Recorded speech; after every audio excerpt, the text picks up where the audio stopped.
Order आएगा, पर naturally remand होगा जब हमने कंसीड ही कर दिया। ईडी ने कहीं नहीं बोला कि सहयोग नहीं दे रहे, उन्होंने कहा भी और चीज़ें हमने तो उसको फोर्स नहीं किया जा सकता।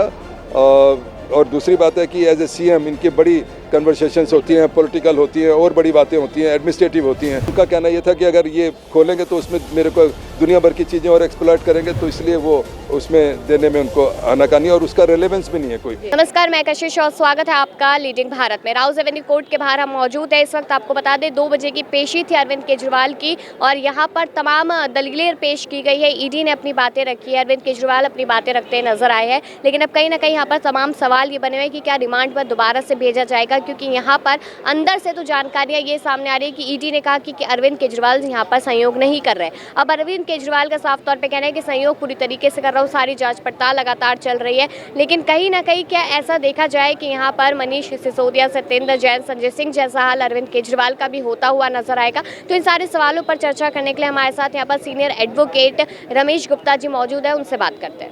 सर, सीधा सवाल ये रिमांड की बात लगातार हो रही है, जवाब आप लगातार दे चुके हैं, तो आपको क्या मतलब कि अंदर से क्या ऑर्डर आया रिमांड को लेकर, सीधा ये बताइए। अभी आया नहीं ऑर्डर, अभी ऑर्डर आएगा, पर नेचुरली रिमांड होगा जब हमने कंसीड ही कर दिया, तो रिमांड तो देंगे। जैसा अब 6 दिन का देंगे, 5 दिन का, तो देखने की बात। लगातार जिस तरीके से कहा जा रहा है कि अंदर बोला गया कि ईडी को सहयोग नहीं दे रहे, आप कह रहे हैं कि सहयोग, ऐसा नहीं, ईडी ने कहीं नहीं बोला कि सहयोग नहीं दे रहे, उन्होंने कहा भी और चीजें हमने इन्वेस्टिगेट करनी है, कई चीजें और करनी है, इसलिए रिमांड। और जो फोन नंबर यहाँ पर फोन का पासवर्ड मांगने की जो बात कही जा रही है, क्या वो सही है? देखिए, वो तो उसको फोर्स नहीं किया जा सकता। और दूसरी बात है कि एज ए सीएम इनकी बड़ी कन्वर्सेशंस होती हैं, पॉलिटिकल होती हैं और बड़ी बातें होती हैं, एडमिनिस्ट्रेटिव होती हैं।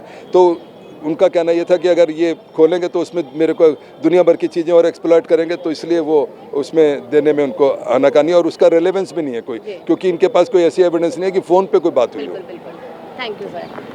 अब हमने सुना है यहाँ पर कि हमारे साथ जो सीनियर एडवोकेट रमेश जी थे, उन्होंने तमाम सवालों के जवाब दिए हैं और कहीं ना कहीं देखा जाए कि समय की यहाँ पर बहुत कमी थी, क्योंकि अरविंद केजरीवाल लगातार यहाँ पर कोर्ट आए थे और यहाँ पर जेल में काफ़ी हफ्ता भर लगातार बिता चुके हैं और कहीं ना कहीं यही कहा जा रहा है कि रिमांड को लेकर अभी तक कोई अपडेट नहीं आई, लेकिन यही माना जा रहा है कि कोर्ट के फैसले को लेकर यहाँ पर प्रिडिक्शन नहीं किया जा सकता। अगर 6 दिन का बोला गया है तो कहीं ना कहीं 4 से 5 दिन का ज़रूर मिलता हुआ नजर आएगा। बाकी तमाम खबरों के लिए देखते हैं लीडिंग भारत।